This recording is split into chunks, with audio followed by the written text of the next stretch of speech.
Good morning. It is day 4, number 193. So, like, we're human beings, right, Frank? Oh, dude. Are you a human being? I don't know. I see you draw some stuff. You don't really seem like a human being. We're human beings, Frank. We're And human. sometimes humans make mistakes. Just as seems to be the case on in professional bass fishing these days. Things don't always go as smoothly as hoped.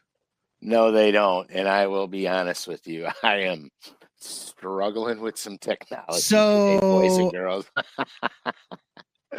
So I'm like good at clicking buttons if I know what buttons to click. I'm not good at telling other people what buttons to click. Correct. Or understanding why those are the buttons that need. Long story short, Frank and I are both at about a 7 out of 10 on the annoyed scale.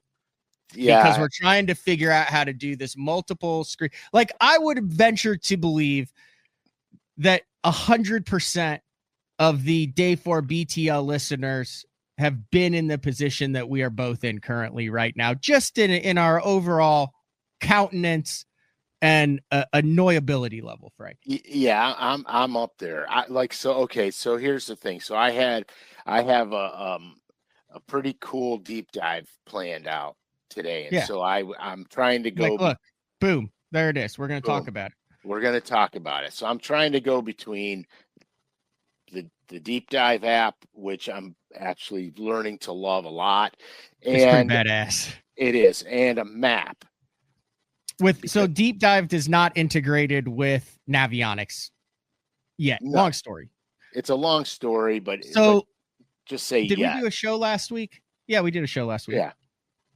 So last week after the show, we're screwing around, and we've got and you didn't use the deep dive app last week, but you were like, hey, I want to incorporate the contours and then the exact spot on the map with the deep dive app.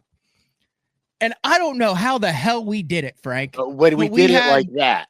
I could toggle between screens so easily. Like, I could go deep dive app and then boom, but except instead of just me and you, it would be contours. So when you go anyway, long story short, Frank and I can relate to those that struggle on the regular basis, because I mean, we get to do the greatest thing in the world, Frank.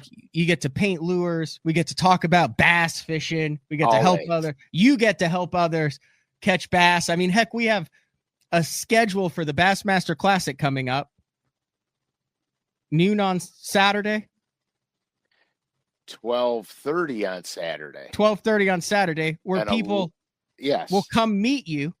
Oh yeah, because you help them learn how to catch fish. And we're going to be signing stuff to give away too. Yeah, you will. So long story short, we got the best gig in the world. Doesn't mean we don't get annoyed sometimes. True. Just like I feel like professional bass fishing is right now. It is wild. Dude, I can't keep up with it. I legitimately, like I'm trying to follow all this. Mm-hmm. And I watched your shows, got it. You explained it very well. You did all of that, right? So literally I'm trying to get a grip on it, because I wanted to touch on a few things, not make the whole show about it, but I wanted to touch on a few things, right? I can't follow it. Makes your blood boil? It makes you... Yeah, because I'm confused, because I don't understand why. We're going to go down a wormhole. No. I don't want to go down a wormhole. Today we're talking one of the most popular crankbaits on earth, right? Yeah. And today I'm talking about, I'm talking about shallow water crankbait fishing. Yeah. Shallow water crankbait fishing is one of the most effective bass fishing techniques ever. We all know it. And so we're going to get into that, and I'm going to show you what I look for, especially this time of year. I like it. Hey, I got an idea. All right. Let's put a 5-minute timer on it, and we're going to get all of the frustration for the technology and the fatigue of trying to figure out what's going on in the professional bass fishing world out of our system. We'll cleanse the palate. Is that like Frank, when was the last time when you went, well, okay, you're Italian. I forgot that. You're probably very familiar with between course palate cleansing sorbets.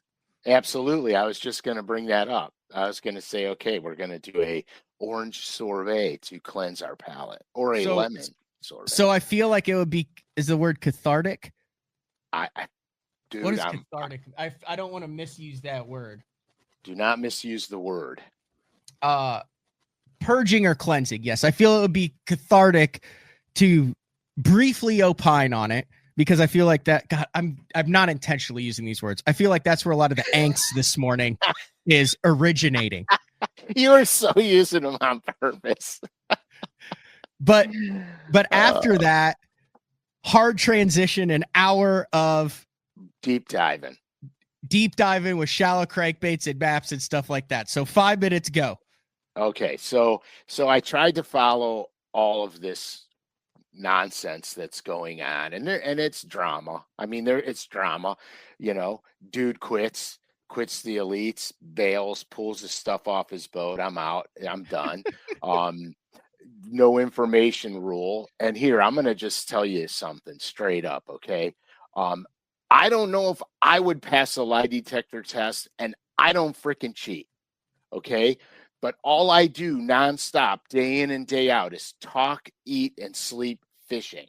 Mm-hmm. That's all I do. Okay. So when my son and I travel together, fish together, that's all we talk about is fishing.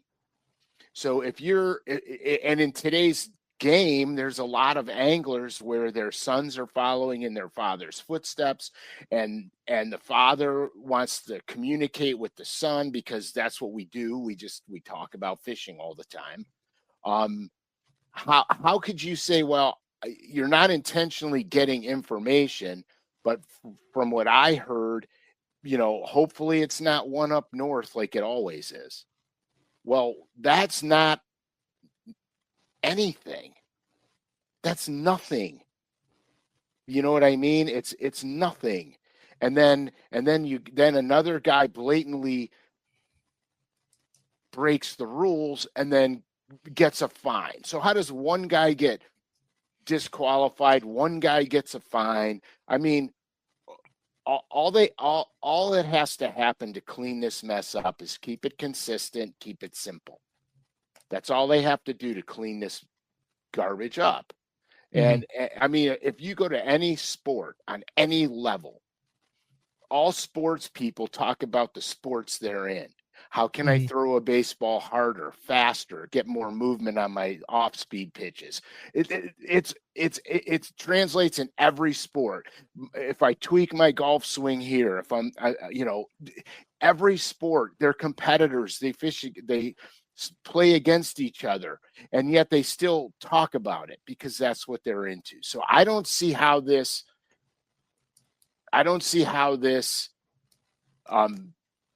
straightens out unless they dumb down some of the rules and create a level penalty platform. Like basketball, you get a few techs, you get a tech 2, you get fined, you get kicked out of the game. I sent an email to Bass about that to the PR department as a media member, not as a disgruntled open angler. Right. And have not. This was pre Scott Martin DQ. Did not hear back. Would you like to hear just a little portion of that? Yeah, do it, because I heard something, but I didn't research it. In all honesty, I was. This is just a portion. I wasn't going to read this on air, but I mean, it's been 2 days now. I haven't heard anything back. I said, should I say? Yeah, I'll say his name. I said, was Jaden Parrish given a polygraph test after Bass was made aware of the rules violation on February 18th? If not, does Bass have a statement explaining why he was not given a polygraph test after breaking the rule? Also, the press release states because the results of the violation did not impact the results of the competition, he was not disqualified from the event. However, in the official 2025 Bassmaster Open rules, I was fined anywhere where intent and impact were differentiated. Does Bass have anything in writing on this that I can refer to? Very good. Very good. We're at 5 minutes. I can tell you're doing, like, I'm doing the same thing. I'm sitting here just popping my pen back and forth because it's a sport we love so much. And we also have to be careful what you say, because I try as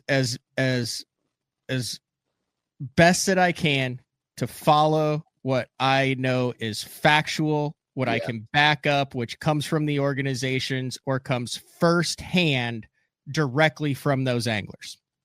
Correct. And here, look, I'm not a talking head, and I could voice my opinion, but it's only an opinion. It's not a fact. And I don't like to speak until I actually have the facts. Mm-hmm.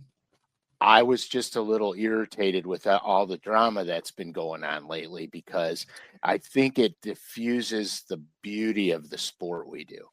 I don't want to see anything take away from, the professionalism of our sport. And I do the air quote thing because the professionalism in our sport, since it's an individual sport, only comes down to the individual. And therefore, this is where it all comes back to the surf. What is I'm not going to use that analogy. I got an analogy. It has to do with, like, late at night you take home a 10 and then you wake up to a 2. That was the analogy I was going to use. I didn't use it. Just something about those lines. Yeah, and I feel like that kind of happened this past week in professional bass fishing. That's called alcohol poisoning. Yeah. All right, let's get out. Let's talk. Let's talk fishing, Frank. Let's talk fishing. All right. So here's the coolest thing. So you guys know that I'm struggling. I'm struggling with the forward-facing sonar game. Not struggling to do it, because I can flat out do it. I'm struggling with conventional or live scope. I'm either all in on one or all in on the other one. Well, I like conventional fishing wisdom. I like how it has an order to it, how it follows the seasonal patterns, how bass movement, bass behavior is semi-predictable with the conventional wisdom of how we grew up fishing. Okay. Having the live scope on my boat while I'm conventionally fishing is a bonus, because I'm not out chasing roamers. I'm actually looking at the contours and the structure that I'm fishing. Mm-hmm. And to me, that helps immensely, especially if I'm meandering my way through a drain or a ditch. I can stay where I need to stay to make the appropriate casts. Okay, that whether I'm Carolina rigging, football jigging, or crankbaiting, my presentation is now almost flawless, and it's putting more fish in the boat for me. So when I was doing this shallow water crankbait episode, the reason that I'm doing the shallow water crankbait episode is because the Bandit 200 and 300, they just put them in my FX colors. And I was excited about it because the Bandit bass side of things hasn't had a facelift in a while. The FX colors play really good into it, because that they change how they look in the water predicated on water color and water condition. Same colors that are in the Rogue. Same exact colors that are in the Rogues. Oh, you told me this. I thought we were really just going to hammer home the point that Bandit had khaki back. I didn't know that this is where we were. Like, I just pulled this up on the site. Yeah. No, okay, the khaki. Sorry, you were on a train of thought. Khaki came back by popular demand. They had so many people screaming to bring it back. They brought it back, but that was done while these baits here were being made. Okay, sorry, I completely interrupted your train of thought. No, not at all. So keep going. So with the and now I've got a cramp in my hip. Oh man, I'm definitely 40. Hold on, I gotta stand up. Keep going, Frank. Man. You hit a button, dude. I know, we're good. Hold on, I gotta stand up. Don't hit the buttons, man. So anyway, so with the 200s and the 300s, this is the perfect shallow water combination, especially this time of year during the, right before the pre-spawn and the pre-spawn. Of course, depending on what lakes you're on, will depend on what areas you're going to do this in. So I started working on this. All right. And then I said, well, the weather's been kind of goofy in a lot of places with heavy rainfall where we're at runoff, snow runoff, et cetera, et cetera. So then I said, holy crap, the deep dive app would be perfect because I could see wind direction, water clarity, everything I need to find.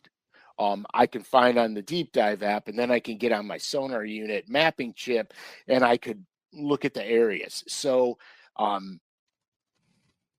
here's the deal. Okay. I'm going to tell you how I got to this point on the maps before we get into it. So, you know what, Matt, pull the deep dive app up for a second. So on the deep dive app, what I have in front of me is I have the chart with the wind direction on it. If this doesn't go flawlessly, there's a good chance you're going to get to watch someone throw an iPad live. If this doesn't go flawlessly, I'm the deep dive app. We're talking just about the technology. Right. So, okay. It's like a Frisbee. So I looked at this area because I like the main lake. I like the main lake. It has a tendency to be a tiny bit more predictable. And so when I was scrolling through the map, I got to take this pen off. So when I was scrolling through the map, what I do is I just start looking at the map. And basically what I'm doing is I'm looking all around for things. Okay. So I'm doing that. And this jumped out at me. This spot right here jumped out at me. And I'm going to show you why right now. So we have all of this. Why is my pen not writing? I don't know. It should be. Yeah, it's not. There you go. Try it now. Oh, it's because it's in white. Put it in like red. There we go. So we have all of this going on right here. All right. So we have the way the land goes in and out, in and out, in and out, in and out. I know for a fact there's something going on here. All right. I know for a fact. So what I wound up doing was when I got to this area, I went to my, I turned on my Lowrance unit, pulled up the map and looked at that area. Do you want to try to do that really quick? Oh God, help us all. I'm going to remove that. Well, that's important, isn't it? It's but I drew it in case this didn't work out. Okay, well, we'll just stick with the drawing because I don't know anybody who doesn't love a good old-fashioned Frank SCALISH drawing. So I drew, go back to the map. I'll show you the part that I drew. I'm going to try something. Go ahead.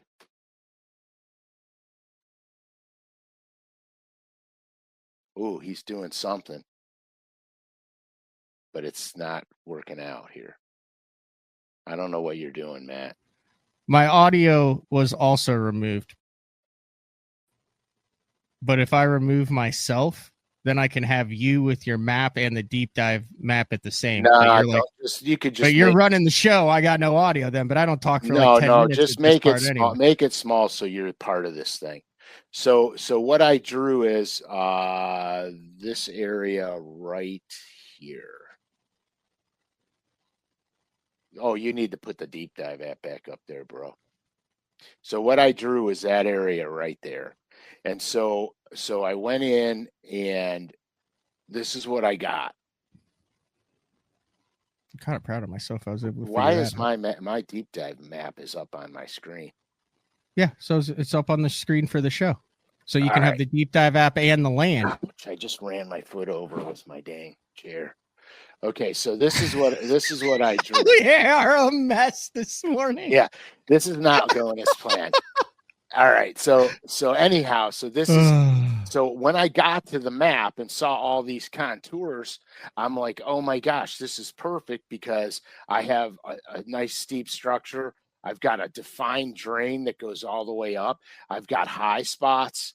on big flats. I even have a point underwater here with a good flat over here. And of course, everything on the perimeter of this, it's all spawning areas, main lake spawning areas. All of this is okay. That's that spot that you drew. Yes, that's that spot that's this spot right in here. Can you see my arrow? No, because you have to use remember you have to use your iPad. Okay, so circle exactly where that the contours that you drew are. Okay. Perfect. They're right there. So that's what you're seeing. Okay. Okay. And so I'm going to go into some mistakes that I see tons and tons of anglers make when they're shallow crankbait fishing. Okay, one of the biggest mistakes that guys make is they'll roll over fish in transition, especially this time of year.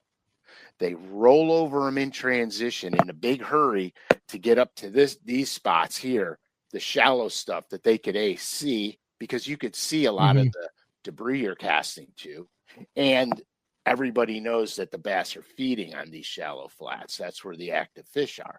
But they're rolling right over the transitional bass that are staging all out here before they slide up to the flats. Okay. So we're going to really easy. We could fix these mistakes with just a couple of little tweaks, and having a simple shallow crankbait approach is the best approach because it's not complicated. It's totally not complicated. And realistically, the only thing you have to have when you do this, a 2D sonar, good mapping unit, couple of 200, 300 bandits. That's really all you need to do this. So we're going to go into what we're going to look for, okay? Because there's only a few things you need to look for. Oops, I lost my pen, but I got it. So, okay, so the first thing you want to look for is a defined drain or a ditch, all right? Now, remember from the last episode, drains are active, ditches are inactive. So drains will have runoff water, Okay. Ditches usually don't. They're not connected to. Can you show on the deep dive app? Can we use the water inflow to show this? Yes, 100%. Go back. All right. Okay, so we're back on the deep dive app. So here I'll try to go full big screen with it. You know. Okay, there you go. Okay, so if this, whoops. And then you should be able to. That's just tilting it. So you should be able to do the wind effects off and do the inflow that shows the difference between drains and ditches. Yes, I can. I'm shutting it off now. So I'm going to go in here. Let's go into water inflows. Either water inflows or stream flow. So you see how. Yeah. All right. Now I got to get back to my deal here. So you see how.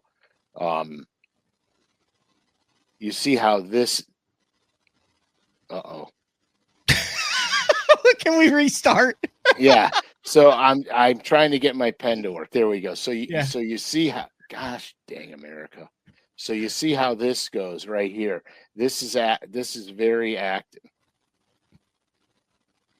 So that update, Frank, which we'll have to do after. Guess what that is? I don't know. Tide charts. Oh my gosh. So now you can toggle the lower to higher flow rate at the bottom. Right. You'll be able to toggle tide charts. So we'll have to update that after the show. Anyway, back to the show. So anyway, so you could see we've got a lot of activity in this area also. Okay. So all right. So now I'm getting lost in my map here. All right. So anyway, I'm going back to where I was, which was wind, because I like this one a lot. So if we were to fish, how do I get rid of that stuff on the bottom? You don't. Okay, so if we were to pick to fish this today, these are current conditions. All right. Yep. It's blowing northwest 7 miles an hour. So we see how the wind's pulling off the bank over here. We see how the wind's pulling off the bank in these areas here. So we know that all this stuff here is going to have some form of wind protection to it. All right. We don't want a lot of wind protection, but there's enough, and then there's enough wind where it comes real close to the shore where you see you're starting to get your getting windy again. Okay. This is going to position the fish for you. All right. So let's leave the deep dive app and go back to this.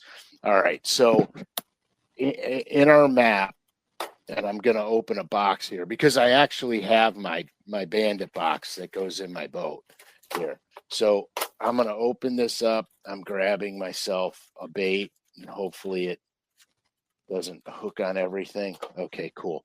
So the difference between drains and a ditch.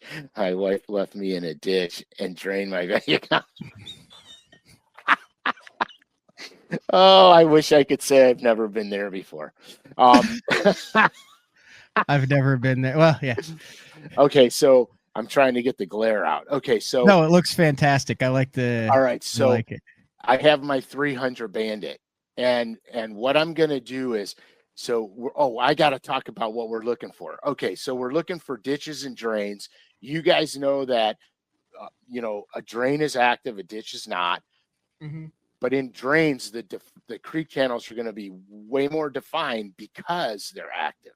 Okay, so you want to make sure, and hopefully there's hard bottom on those areas. Either the flat, you'll have a flat on one side, high spots on the other side of the drain or the ditch, and that's what you're looking for. Hard bottom areas. My shallow depths, I usually look for 2 to 6 feet range. On the shallow side, 6 to 12 on the deeper side. Even though I know I'm not getting this Bandit to 300 down 12 feet because I'm throwing it on 12-pound fluoro. So I'm probably going to get it down 9, 10 tops, but that's where I want it. Okay. So I use the 200 Bandit. Let me grab a 200 Bandit. I am very impressed though. You've got an iPad, hand drawing, headphones, 3 or 4 different programs pulled up, and you're slinging around Bandit 2 and 300s with EWG hooks on them with reckless abandon, and we're all learning. So Frank, I commend you. I think we all give you a round of applause for today's show. Oh, yeah, hooray! I didn't know this was going to be this difficult. So anyhow, so here's the deal. So I'm going to approach this area. I found it. I found the wind direction I wanted, and on the deep dive app, the wind was coming off of this area. So I'm going to have wind over here, but it's going to be relatively stable over here on the, where the hell am I going? On the flat over here. Okay. So I'm excited because that the bass are feeding on the flats. Those are actively feeding bass, but I'm not going to slide over the important stuff because this is going to put more bass in my boat, and the bigger females will stage out in these areas. So I could conceivably run up here and catch a lot of 2-pounders. I can fish out here and catch a handful of 4s and 5s. So you don't ever want to slide over, especially this time of year. You don't ever want to slide over that transitional area. So I'm going to come here and I'm going to take my 300 Bandit. Okay. And when I get to tight contour lines like this, we all know that the tighter the contour lines, the sharper the break. This is something that I'm going to parallel with. All right. Where on the point over here, I'm going to cast both sides of the point this way and this way. And then I'm going to cast over the top of the point, because by casting over the top of the point, I'm getting my bait to go from deep, bounce, bounce, bounce up on the shallow side of the point, and then back down the other side. A lot of times this could trigger the bite. Okay. So it could trigger the bite. So after I touch in, after I get all my my staging areas covered, my deeper staging area covers, that's when I go to the 200 Bandit. Now the 200 Bandit, I throw it on 12-pound line, and I can run it in 2 feet of water as easily as I could run it in 5 or 6 on 12. I stick with the 12 because I like the way the bait performs with it. It gets tricky when you're in heavy cover with it, like stumps and real craggy boulders. You got to be, you got to finesse it through the stuff because you don't have the pound line to really just tear it through. The Bandit 200 and 300, they'll work with 14, they'll work with 17, but you're going to cut the depth down a lot. Like it's really susceptible to line diameter. So you're going to cut that depth down a lot by going heavier. And I'm using these two baits for a specific depth zone, and I want it in that depth zone. And that's how you do it. So when I come up here with the 200, when I come up on this stuff with the 200, this is easy fishing. I'll have my boat on the break and I'll be casting up to the high spots. I'm going to handle it exactly like I'm going to handle the deeper contour, only now I'm going to do it on the shallow. So when I approach this thing, I'm going to cast across the high spot, but I'm also going to use the shallow ridge line too, where I can fish the shallow break, the ridge line. And this is how you cover water. Like you could go through this area right here super easily, Carolina rig, football jig, or a wobble head, and a 200, 300 Bandit. And I could walk out of here knowing that I've put every opportunity to catch as many bass in this area as I could just with that handful of baits. You don't need a lot. Now, when you move up shallower like that, so let's go back to here, put the board down just for a second, give your arm a rest. And I'm going to bring in the deep dive app again. So that area, if you zoom in and circle again that area that we just broke down.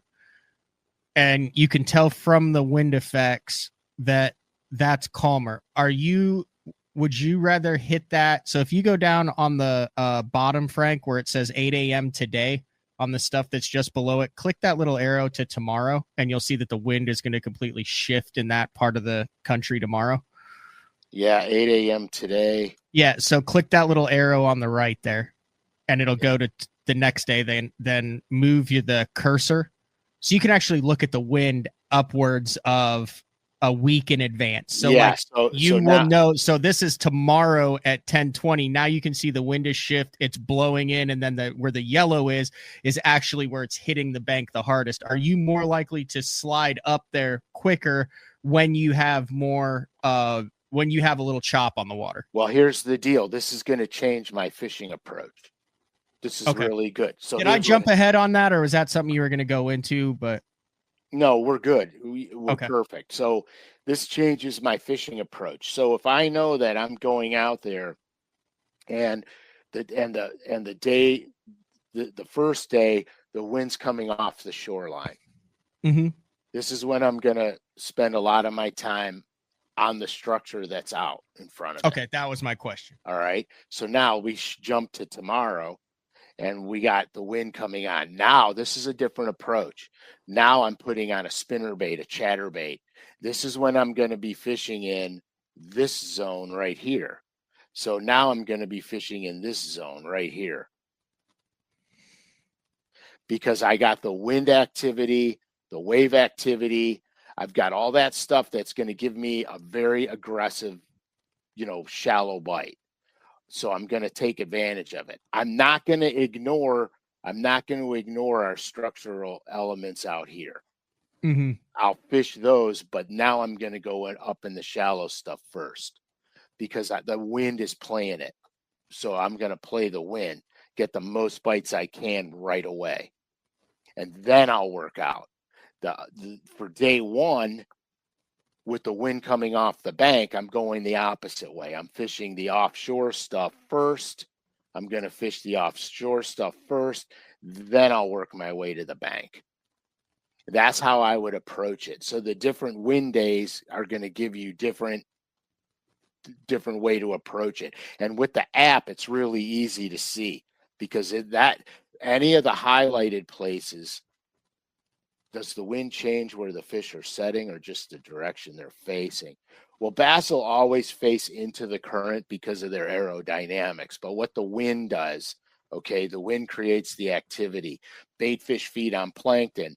Plankton drifts with the wind. Plankton doesn't necessarily swim unless it's zooplankton.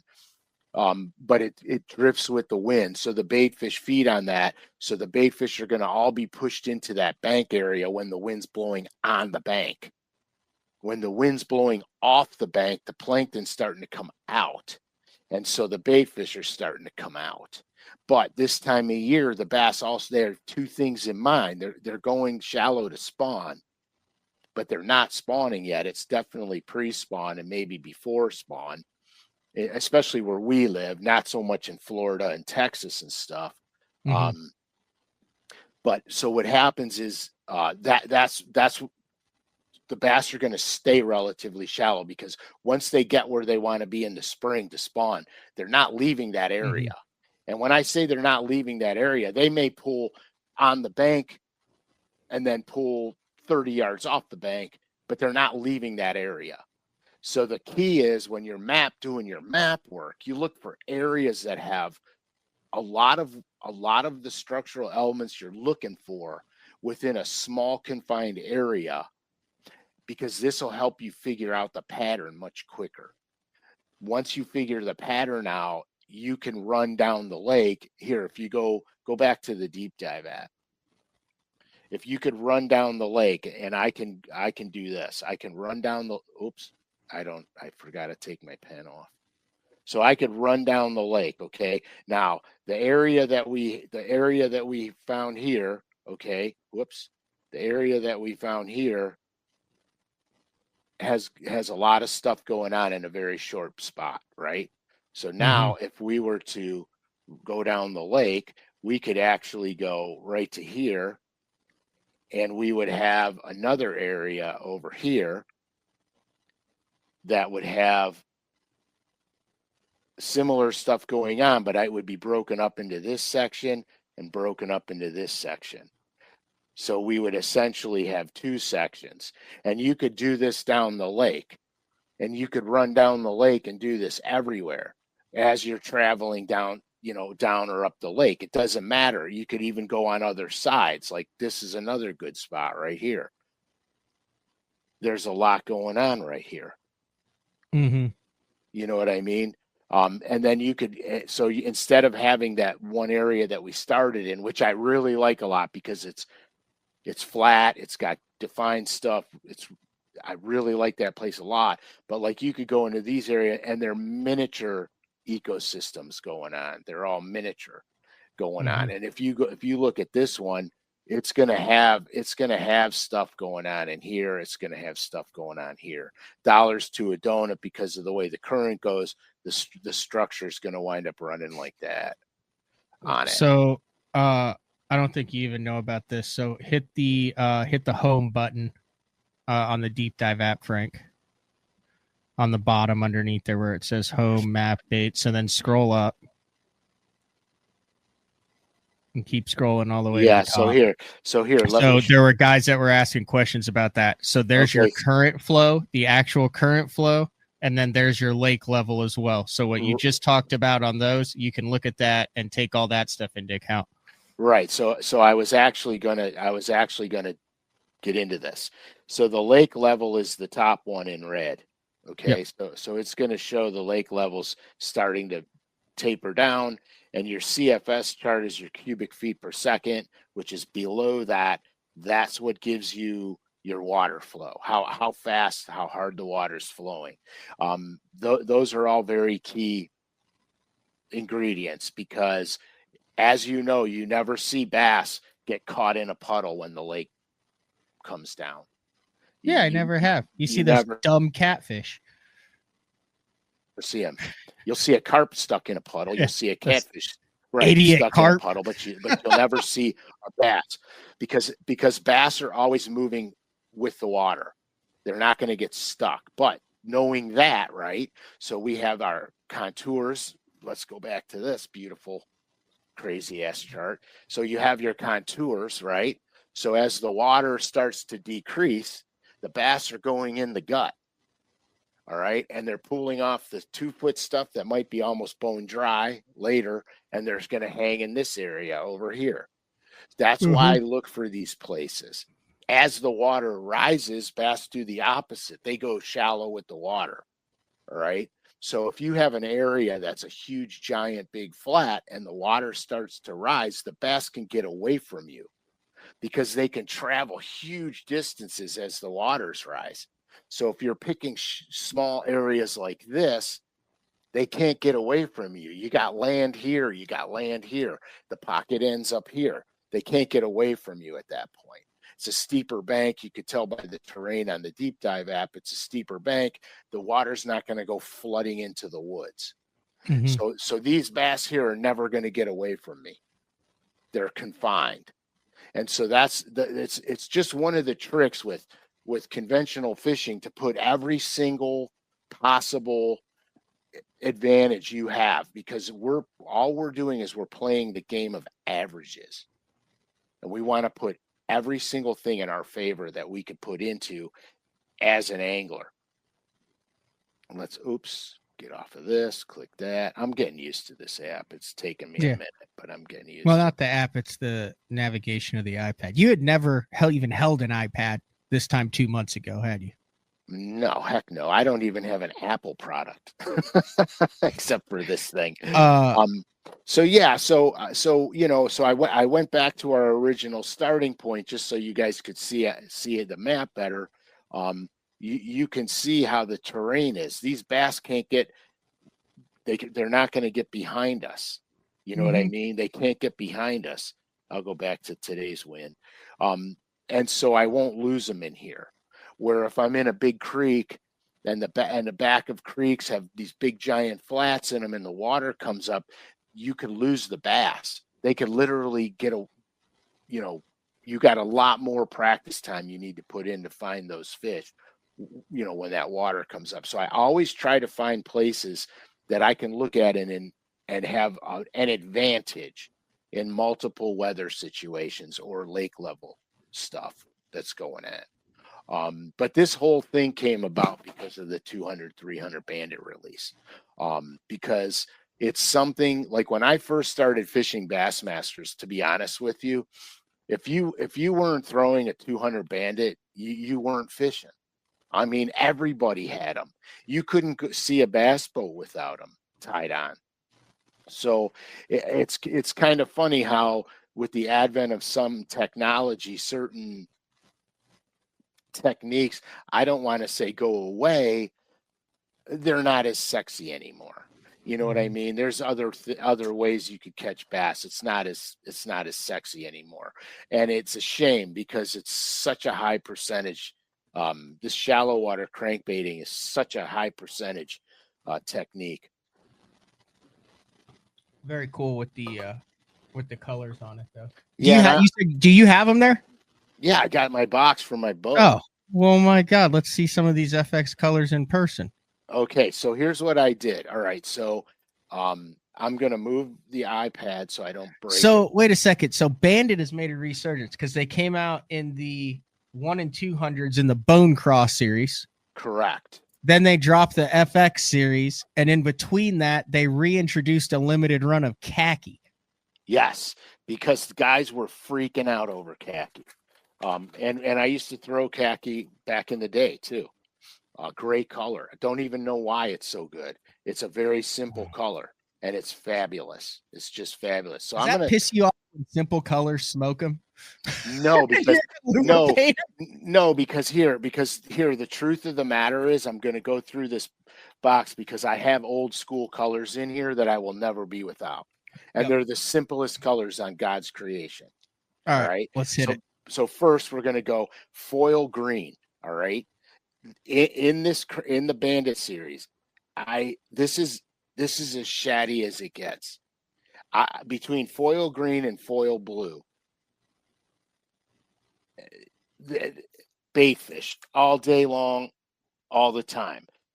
Wait, that's not an FX color, is it? Yeah, it's an FX color. All these are. I will tell you. Oh, oil. Golly, I'm such an idiot. I thought you were saying foil. I might have said foil by mistake. It's oil. oil green and oil blue. And then, of course, we have Northern Lights, which I completely drew a blank on. Anytime I'm around spotted bass, smallmouth bass, I'm throwing this. Yeah. There's no ifs, ands, or buts about it. I have a couple of the Bone Series ones. I don't even remember what I named this one. We'll be able to help you out on that. Yeah, pull it up for me. Violet Cream. Yeah, Violet Cream. So the back of this thing I pearled the crap out of the back of it. Great stripper name. Right. So it it really reflects good. It's got the gut bag, the solid gut bag on it. Yep. Where the rest remains semi-transparent. But I also wanted a hot color in case the water's off, or if there's a mixed, smallie spots and largemouth. So I put the chartreuse. Violet chartreuse, yeah. Yeah. Next on stage number 2, put your hands together for Violet Cream. Right, exactly. so you have to check out the FX colors 100% for sure. Yeah, very cool. Same colors in the 2 and 300. 2 and 300s, and I went through my Bandit box, and I literally got rid of a ton because really, yes, because here, this is the box I have now. Okay, can you show some of the OG colors that you're carrying? Yeah, they're coming out. Okay. This is the box I have now. All right. So here's the thing. I had a box twice this size, slam packed to the top with Bandits. And I said, okay, now that the effects colors are out, I can get rid of a lot of old time colors. And so I went through and I got rid of them. Now, the ones I saved, okay, clearly citrus, because I don't think you should ever not have a crankbait in citrus. So I have that one. And then the old Bandit standbys. Let me dig this one out. That I don't think you should ever have a Bandit 200 or 300. You have to have root beer chartreuse always, because I don't know what it is about this color, but I catch them on it everywhere, and regular root beer. Yep. You have to have it. You just have to have them. And so those stayed. And then this one is a sleeper color. All it is pearl white with a chartreuse back. And that's an old color? Yeah. Pearl I've never white. seen that one. Yeah, pearl white with a chartreuse back. Where the heck am I going here? I got to cover my light. There you go. It's just pearl white, chartreuse back. Don't know what it is about this color, but it has caught a lot of inland smallmouth for me. I mean, a lot of them, and spotted bass too. And then I'm going to do a couple shad colors that you have to have. Khaki being one of them. Although I'm all hooked up here. I keep waiting. As much as you mess with treble hooks and move quickly, I'm glad a lot of your baits don't have this. Is Tennessee shad. This is Bandit's version of the Tennessee shad. This is a fabulous color. I never leave home without it. And here's an old school color. Hot chocolate. Oh, wait, is that hot chocolate? No, that's not hot chocolate. Hot chocolate right here.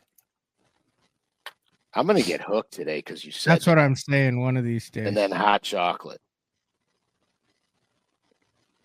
Yeah, standard.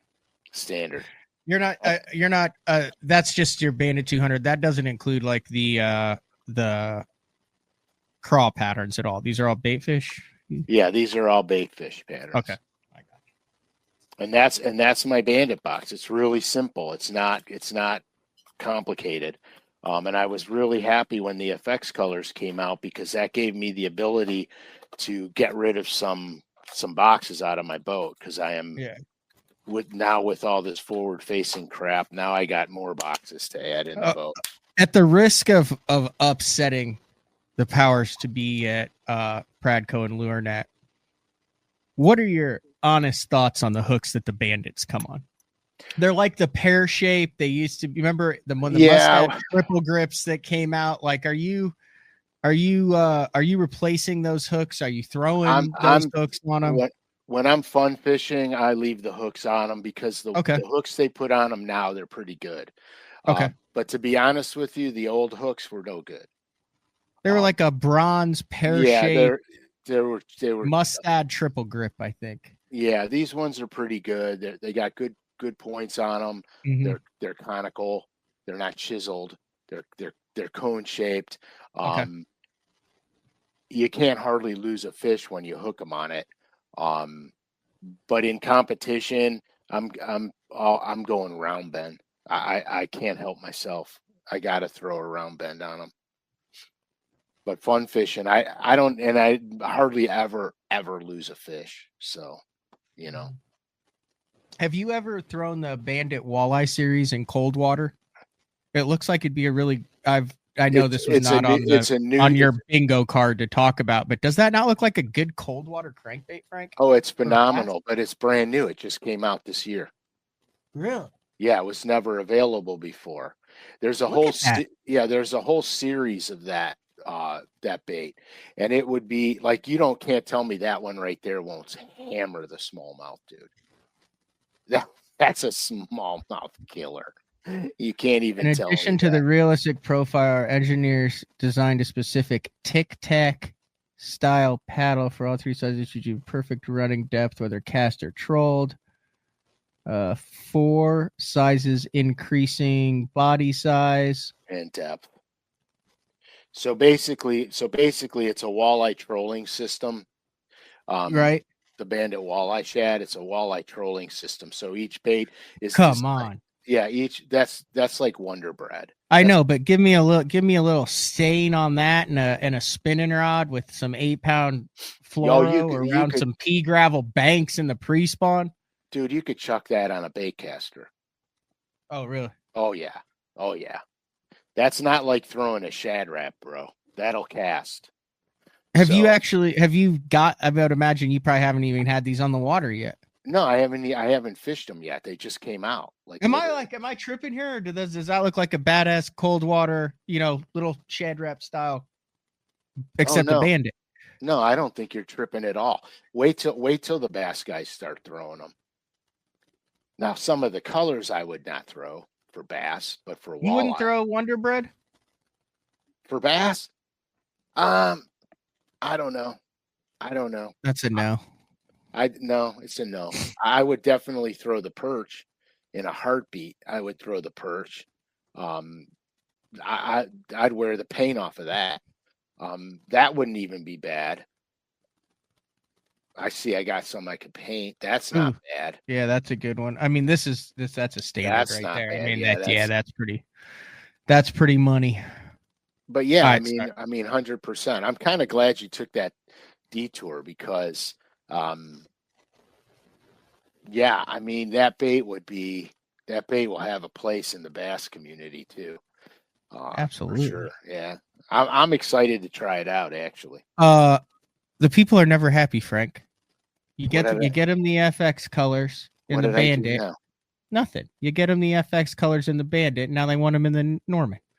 Yeah, well, I'll be honest with you. Originally, I designed them for Norman.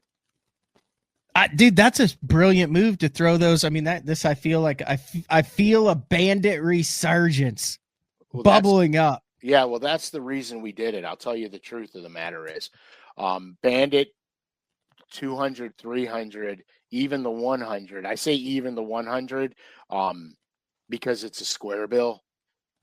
So I kind of put the square bills in a different category because to me that's its own niche, the square bill. But the walleye market has taken Bandit to a level that nobody could keep up with. And so Bandit puts a lot of their efforts and attentions into the walleye market because it's just between the Bandit walleye deep and now these new Bandit walleyes, they sell. They just sell. Mm-hmm. So the bass side of it kind of got not forgotten about, but not a lot of new stuff in the bass world of Bandit. Yeah. I mean, I remember back in the day, like the Bandit guy was Pete Pons. Pete Pons, man. Pete Pons was Mr. Bandit. Like we would go in, I mean, he had the rep, he had the baits, he had everything. Like that dude lived to catch a bass on riprap with a Bandit 200. And dude, I'll tell you something. I know a pile of pros. He's such a good guy. And I'm not saying other pros aren't good guys, but I know Pete personally, and he literally is one of the nicest, most humble people I've ever come across. And he's a phenomenal dude, man. Phenomenal. I got to know him well at not well. I got to know him at Kurt Dove's Pro Bass Camp for the week there. I obviously covered him back when he fished the Elite Series as well. And like you said, always a super nice guy. Comes across as genuine. The kids, love drawing him, getting in the boat. He teaches them cranking and fishing and stuff. Like a OG, like an old school dude, man. Like made it by grinding out 12-pound limits. And he was a grinder, man. That dude fishes. We worked at Classic together not too long ago. And we had so much fun. We were reckless. I mean, we were screaming at people, getting them to come in and look at the booth. He's running out. He's going, "Get over here. You got to see this. Get over here." And I never saw that side of Pete. Yeah. And I think Pete was there also pre Pradco Bandit, right? Yeah, both pre and post. Yeah. Clay, I'm the same way. Like I got a fish on my wall, Frank, and you see it every single time. I caught it on a Bandit 200 and when I was 17 years old out of Lake Taylorville, 9.4. He said, I forgot how good they were to me. I had an ace up my sleeve with that Pearl Chartreuse back 100 and I stopped throwing it for no good reason. I did the same thing. Yeah. Well, because it became unsexy. It's not like most techniques fall out of favor because of another technique. And I would also say back when I would say the heyday of the 100, its biggest competitor would have been the RC 1.5 in the square bill category, and the KVD 1.5 from Strike King. That's late. That's late. That's later. But I would say, at least in my instance, at the time, I could buy like 4 Bandits for one Lucky Craft RC 1.5. Yeah. Oh yeah. 100%. And here the Bandits run, dude. They run and you beat the dog crap out of them and they keep running. It's a bulletproof bait in my opinion. And we did get away from it. Hell, dude, I've got 6. No, I take that back. I have 8 Rebel Craws in my boat. The D76 version. I used to throw them and wear the paint off of them and they would become solid bone. And then I would just paint the backs brown and throw them brown and bone after I wore all the paint off of them. I don't hardly throw them anymore.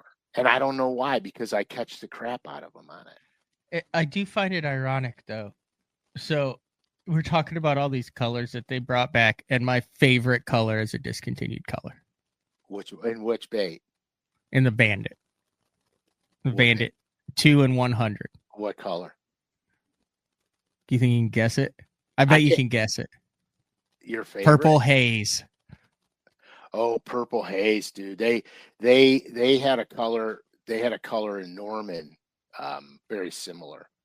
Why did they discontinue the purple haze? It was like a lavender shadish thing. It was, dude. Did it have a little chartreuse streak on the belly?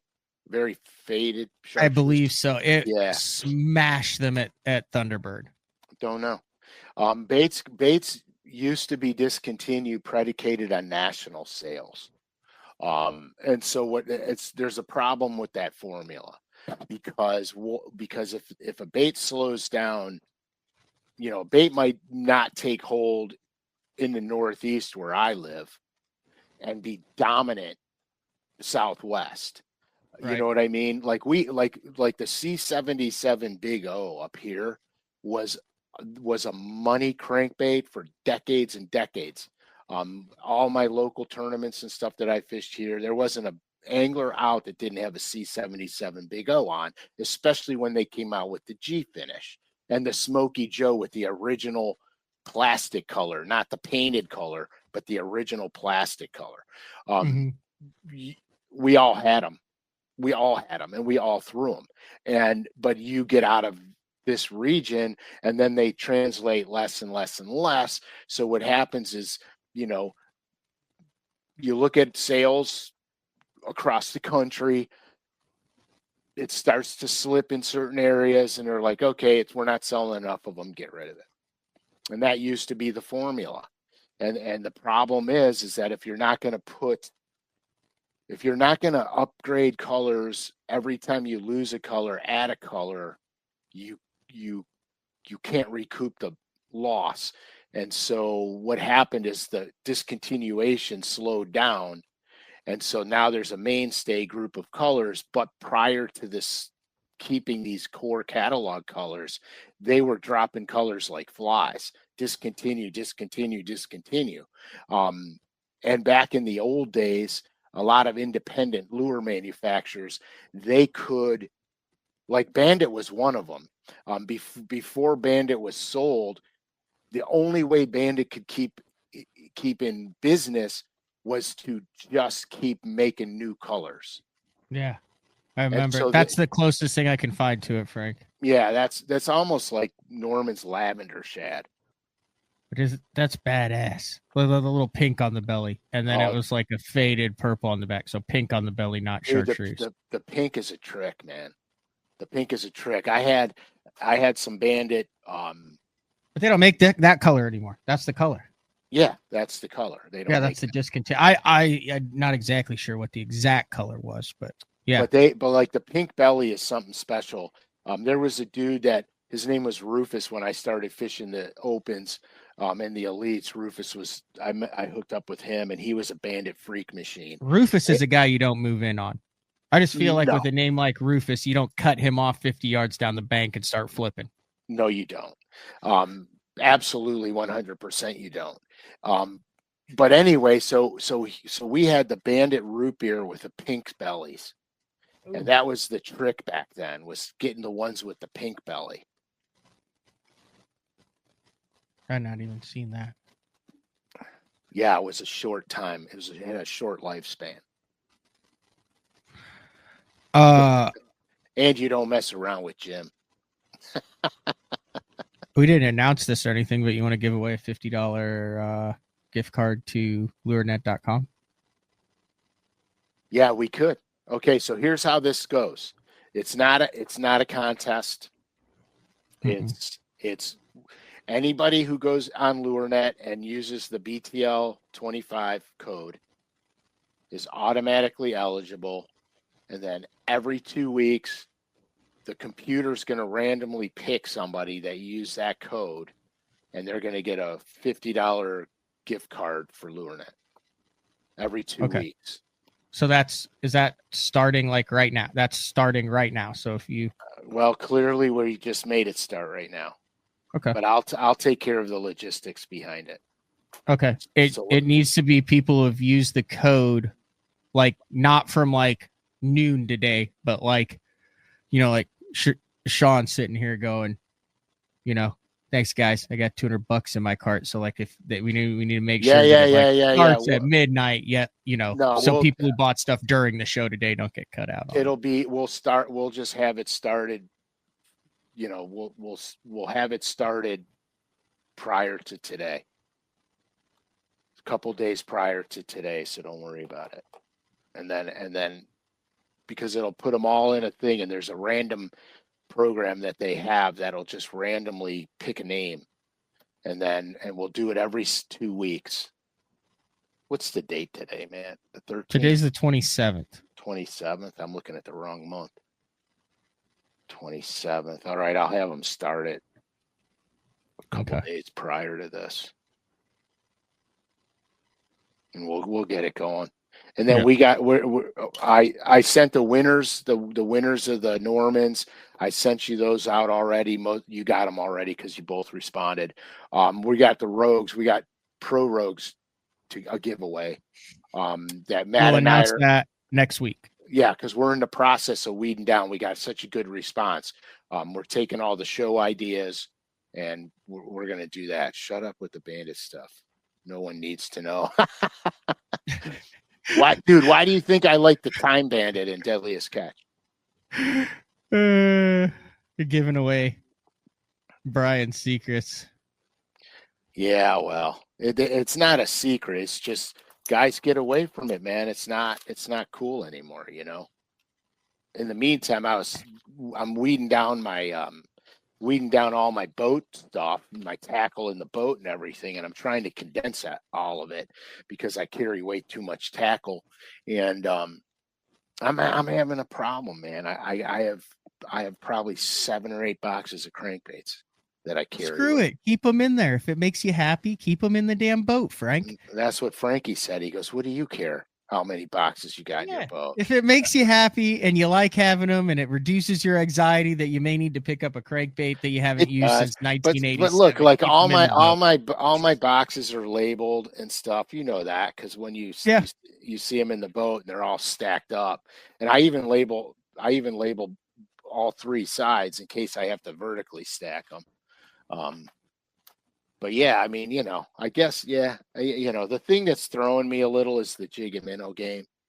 I'm trying to figure out the best way to store those. And that doesn't take up much. No, it doesn't. It doesn't. I just took everything out of my boat. It's the only thing I've got in there now.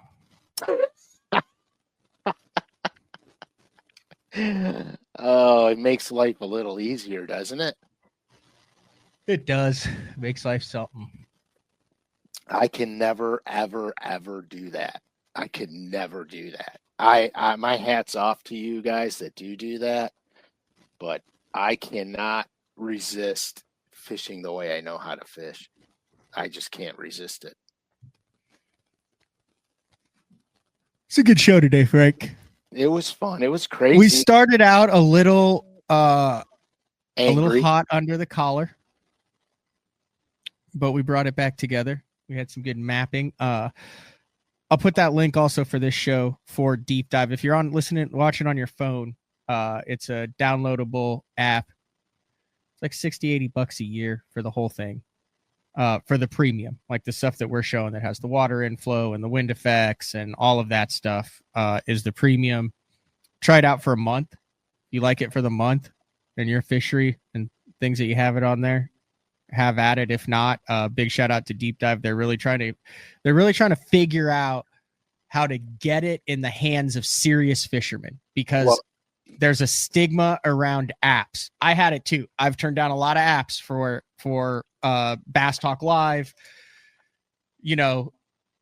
stuff with the phone. And this is the first one that I look at more as a tool than I do as a trending app. Yeah.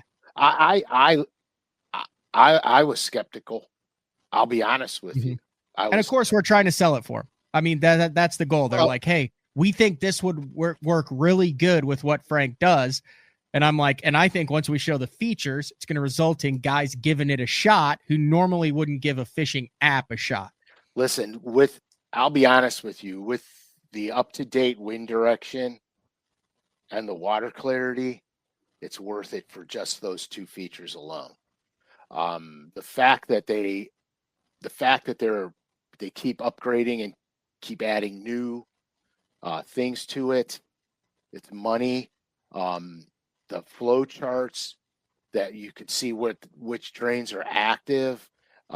We haven't got into that a ton yet, but on a lot of the spotted bass fisheries, running drains are money drains because the spotted bass file into the small guts that are pouring water out over the hillsides.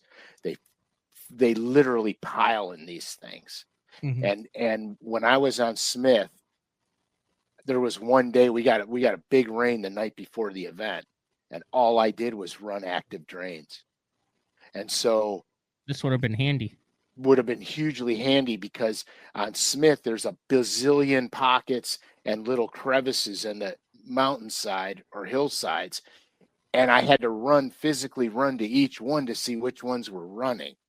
With the app, I could have just clicked on the app and looked at them, and it would have showed me the ones that were running. And so there's a lot of things. That's why I started to buy into this, because there's a lot of practical use here. And the other thing is, what I liked is they keep trying to add things to it that are helpful to the angler. And that's the other thing I like about it. Now, some of the, like the wind and all that will be on different lakes. There's some features that are only on like the bigger bodies of water that you fish. Well, like that, because of the time-consuming efforts that go into having an active app. You know, you gotta cover the main bodies before you can start getting to the little. But it's cool stuff. And appreciate the time they've spent working with us. Like I said, if I know what buttons to push, I'm golden. Not a great troubleshooter. And Deep Dive has done a good job. Good news for you, Clay. He hasn't really been a part of Deep Dive for the last year, so you're free to go. That's okay. What else you got? Nothing, man. I'm just going to call the powers to be and get this $50 gift card going. You and I got to pick a winner with the Rogues. Remember the Classic. I'm going to be signing baits at the Classic too. What are our times again? Saturday, 12:30 and Sunday, 11:30. Saturday, 12:30, Sunday, 11:30 at the Bassmaster Classic Expo, Fort Worth, Texas. Now, is there, I should ask this off air, is there like a limited run giveaway like there was last year? I mean, you literally had 300 rabid day 4 fans in line to rub your head and get a new bait before they ran out. Yeah. like Lincoln's nose. Yeah, there is actually. Really? I could tell you what they're going to be, but I won't. You tell me off air? I'll tell you off air, but I want it to be a surprise.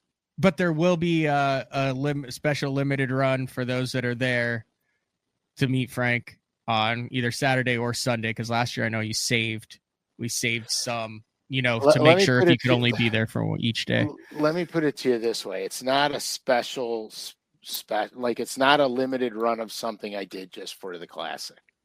Yeah. I'm not. But it's cool. But it's cool. And I'm going to have Frankie with me to help me open all the packaging, because holy smokes. I can't open it all and sign everything and get guys in and out, but it was fun. I mean, I enjoyed talking to everybody. It was a great time. No live Classic show. Live shows from the Classic are the definition of my nightmare. Oh yeah, no kidding. Can you imagine logistically? You're doing a show from an expo. You have to go through all of like the red tape to get your stuff in, to film that, to get a good signal. The signal's usually bad. The audio's atrocious in that building because you got people talking overhead. No one's watching the damn thing anyway, because the Bassmaster Classic is going on and it's live on all of the screens and stuff. You can't get it. It's just logistically 0% chance that I'm doing a live show from the Classic. Oh yeah, there's no way. Go watch the Bassmaster coverage. There's no way. What are we doing? Is something I'm doing showing up on your thing? No. Oh, I'm just trying to shut this thing off, and I don't know how. Whoa. Remember, we got to record right after this, Frank. We got a show for next week. All right. Well, we'll have to redo it because I already X'd out of everything. I mean, my level of help is just going, try hitting that and see what happens. Yeah, I'm not doing anything anymore. I have failed. I've failed the technological part of this program. No, you didn't. You were fantastic with it. And it was strictly on the presentation side, not on the technology side. Yeah, okay, whatever. See how much happier we were in the final 7/8 of the show when we weren't weighed down we weren't bogged down by. When we weren't bogged down by rules, regulations, and the state of professional tournament bass fishing currently. Like, I mean, you literally, like the tide charts that are now available on the Deep Dive app, could see it rising. Here, let me tell you something. Okay, so who the heck was I talking to? I was at Fisherman Central, had their fishing show. They obviously gave you a T-shirt. That's because I bought like $9 million worth of bait. Wait, they didn't just give you one to beat Frank Scalish. That was one of those like the tackle warehouse deals where it's like, hey, you spent enough money for a free T-shirt. Yeah, well, that's kind of how it went. But you know what? I don't care because I don't want something for nothing. So yep. No big deal. But who the hell was I talking to? We were talking about the tides. Anyways, what's up? This Bama's back. Look at little Bams. Oh, this cat's mean. Totally not impressed. Not impressed. Bama's eyes just were. She was not enjoying it. Right. So for the life of me, I can't remember who I was talking about. But anyway, they asked me about, when I first started fishing tidal waters, whatever. Anyhow, so the first tidal river that I ever fished, I think in my life, was the Hudson River. And I had no clue about a tide. Okay. And we were up in the Catskills and it was like a 6 foot, 7 foot tide. So like when the tide went out, dude, it went out, like out. So, you talk about defined drains and ditches. That place had billions of them because the water was always rushing out, rushing in, rushing out. Anyway, so we talked about the Potomac.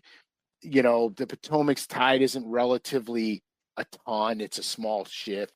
But the tide's important because, incoming, outgoing. The outgoing is the best bite. The incoming is the second best bite. Ebb tides are tough, but you could still catch them, blah, blah, blah. So we talked all about that stuff.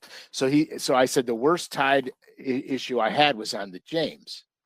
And they're like, well, what do you mean? And I said, well, I ran up the back of this one creek arm as far as I could go.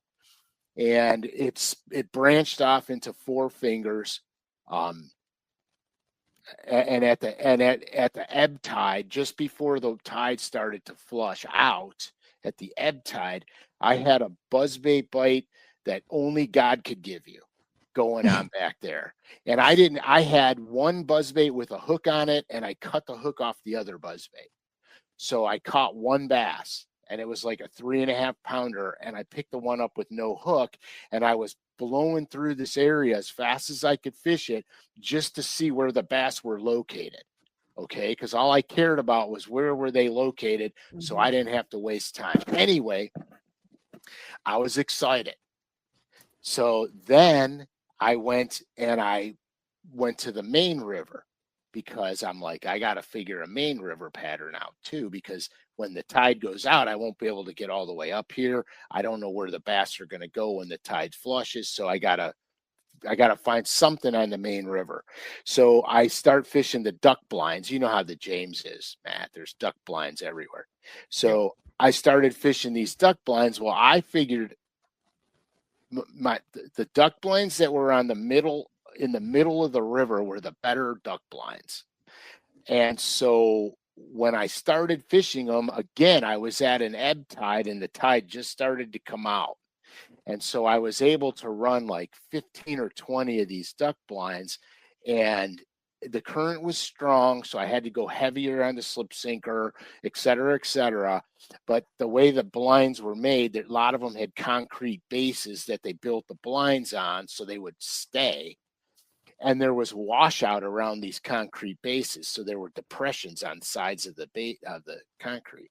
Anyhow, it was a beautiful plan until it wasn't. And this tidal thing, if I had that app, I would have never got screwed. So we get a torrential rain pour the night before. Morning of, I launch.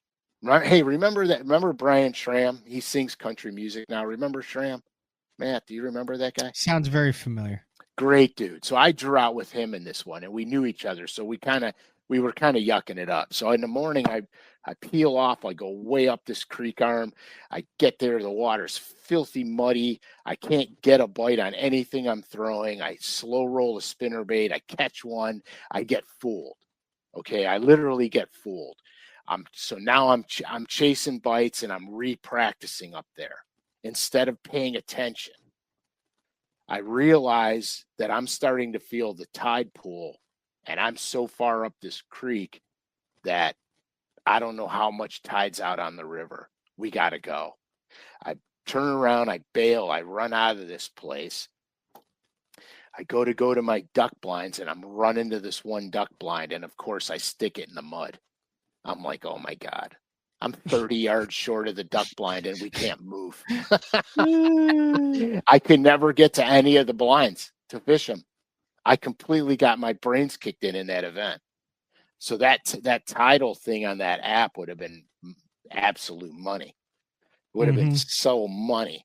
But I never made that mistake again, because after that I got the tide charts and got a paper map, and I planned my whole route out. So I never got caught with the tide after that. But geez, oh man.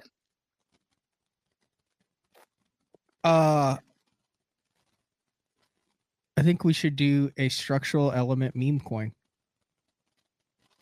And then I think we should put it on the cryptocurrency market. According to this article, 2025 is a great time to launch your meme coin in cryptocurrency. I think we do a structural element. We have everything that they're saying that you need to have a successful meme coin.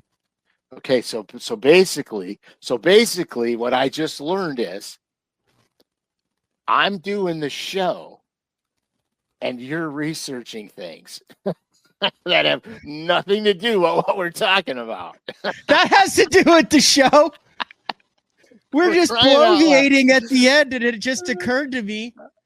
Occurred to me that I think Frank Scalish, dude. Like I could see two. I could see one meme coin that's kind of like the you with the curly hair that says "Get off my hole." Like that could be one, and then a structural element, a meme coin. And like Clay said, we could do a pump and dump on it. I have no idea what you guys are talking about. That's the problem in my world. That is too funny, man. Drunkwood. I think we could really. Only coin I need is AA. I really think that we could make this happen. We would be like have the monopoly on the fishing industry. I'm not hey dude, I'm not opposed to looking at anything. I'll look at all options for anything. You know that. Didn't see that one coming. I'm doing the show, Matt's not Googling shit. Hey, dude. Oh, look at that RVs. Oh my God.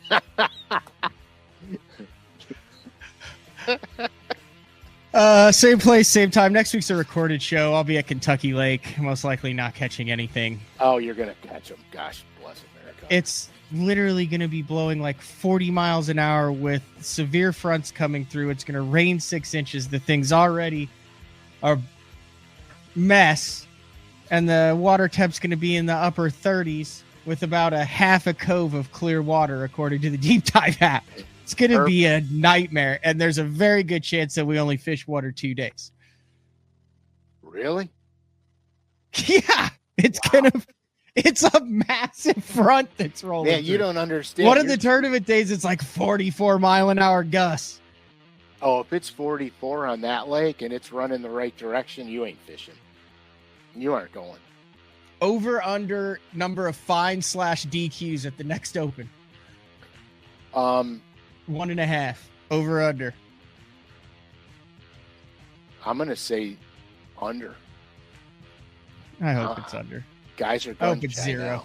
We should go all year, 0. Not have anything else happen. All right, this has been another edition of Day 4 with the man Frank Scalish. Don't forget to use capital BTL25 on lurenet.com to get 15% off any regularly priced item, whether we talked about it today or not on the show. Frank, you're going to be working to make sure they got that dialed in to where from the time you're listening to this show every 2 weeks, if you order anything off of LureNet using the code capital BTL25, you're automatically entered into a $50 LureNet gift card, which we will announce every other week moving forward on BTL. Correct. And it's good because it'll just be a code number that you'll plug in and it'll automatically credit your account $50. Oh, nice. Yeah, so you're not going to win a physical card. You're just going to get a number. Yeah. How'd you do that? That was impressive. Huh. Yeah. Wow. All right. Same place, same time next week. We'll talk to everyone then. Adios, guys. See ya.